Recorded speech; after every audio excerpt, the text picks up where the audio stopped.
How you doing? This is Freddie Meabe from the JTOWN magazine, and I'm here with current UFC lightweight champion, Frankie the Answer Edgar. Hey Frank, thanks for taking the time to sit down with us. How you doing today? I'm doing well, man. Always a pleasure. Thank you guys for having me. Thanks a lot. So Frankie, you did so well in high school at Toms River East and really excelled at Clarion. How's it feel finally to be on top of the world? Nah, it feels good. Obviously I had a long career, a lot of ups and downs, but it's nice to finally be at the top of of my division. How ironic is it for you that you got passed up in the Ultimate Fighter by Dana, but now here you are sitting on top? Yeah, well, what it really was, I get passed up by Dana. It's like the TV producers and whatnot. That's who I got. I made both cuts, the fighter cuts at least, and then I get picked by the producers. So how do you feel about the current Ultimate Fighter show? Do you watch it much? I haven't seen it much. I watch here and there, but there's a lot of tough guys there. The lighter guys are always very entertaining, and there's a lot of talent, I think, this go around. Right, right. If there weren't any separation of any organizations, example like Bellator, maybe even overseas, is there anyone you'd love to fight, maybe for yourself or a great show for the fans? Nah, man. Whoever's next, that's who I want to fight. I don't really look at it like that. At the end of my career, I know I'm going to fight tough guys because, I'll never turn down fights. UFC has plenty of tough guys. So, that's all. I just want the next best challenge. So 3 times a Gray Mater, man. Are you looking forward to a new challenger? I am. It's going to be nice to be able to prepare for someone else. And, it's just stylistically, it's the least, just to have a different approach to this next training camp. UFC 136, first round's over. You're sitting in your corner with your corner crew. What's going through your mind at that time? It just pretty much, I guess, what happened the first time. I couldn't believe that happened again. That's kind of what happened. But, I just knew to keep it together. And, the second fight we had, I was able to bounce back, so there's no reason I couldn't do it again.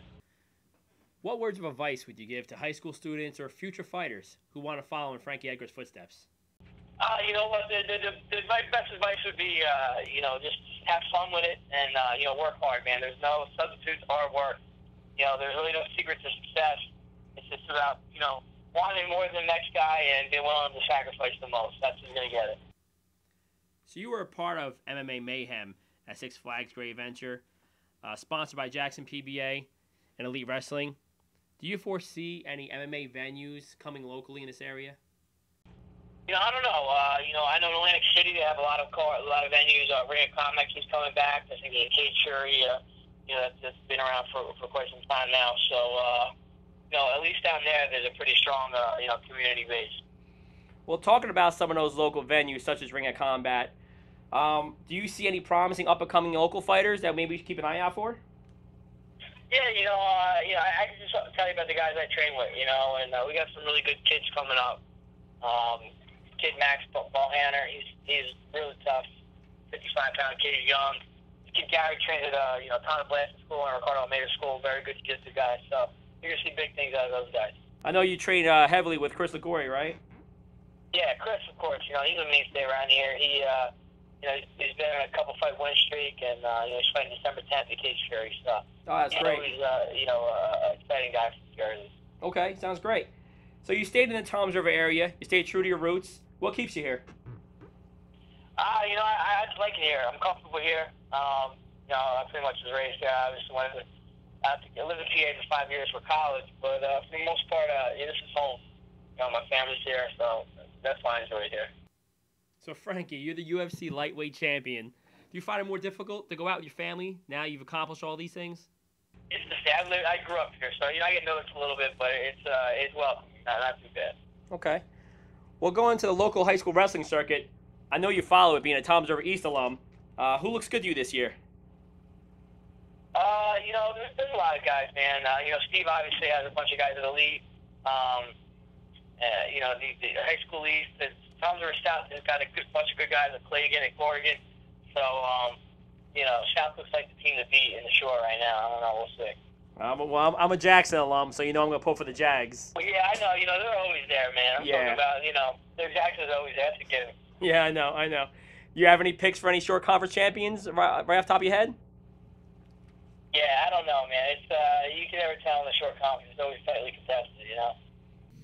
So I like to think that New Jersey is the epitome of high school scholastic wrestling. What's your take, Frankie? It is. It's some of the best out there. You know, it's getting better, I think, nationwide. But you know, wrestling's always.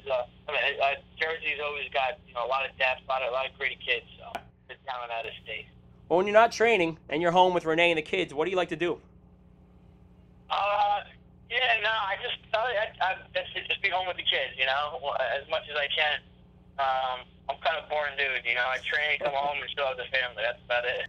So I know the hot topic at MMA is trying to get MMA sanctioned in New York. And I know you're a front runner on there. I know you're up there front and center with Dana and some other fighters.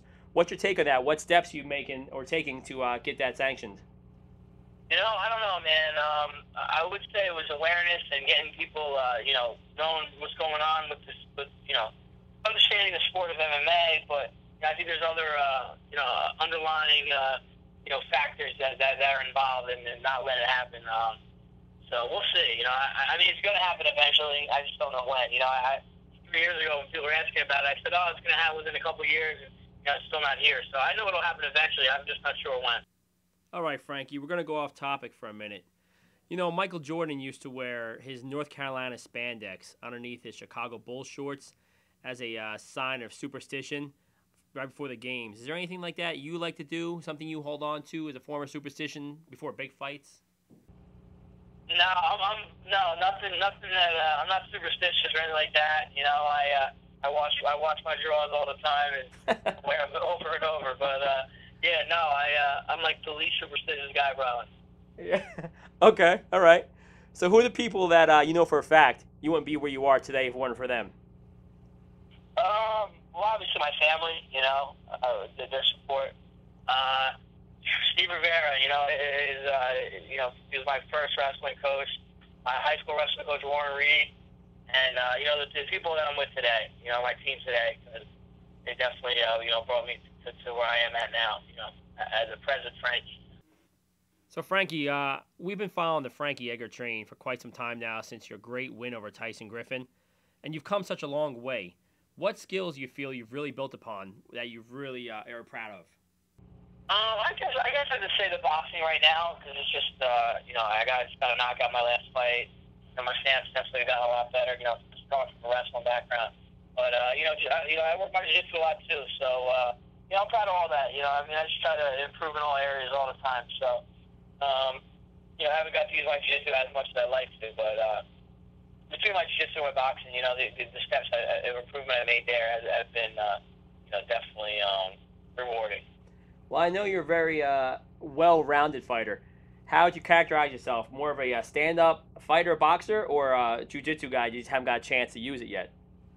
I really like to. I mean, I don't like classifying myself anything. I like to say I'm the jack of all trades if I can. It just so happens my last, couple of performances I use more stand-up, but it's. I like to say I can do everything. I don't know. Well, I guess we'll find out. Out there one day.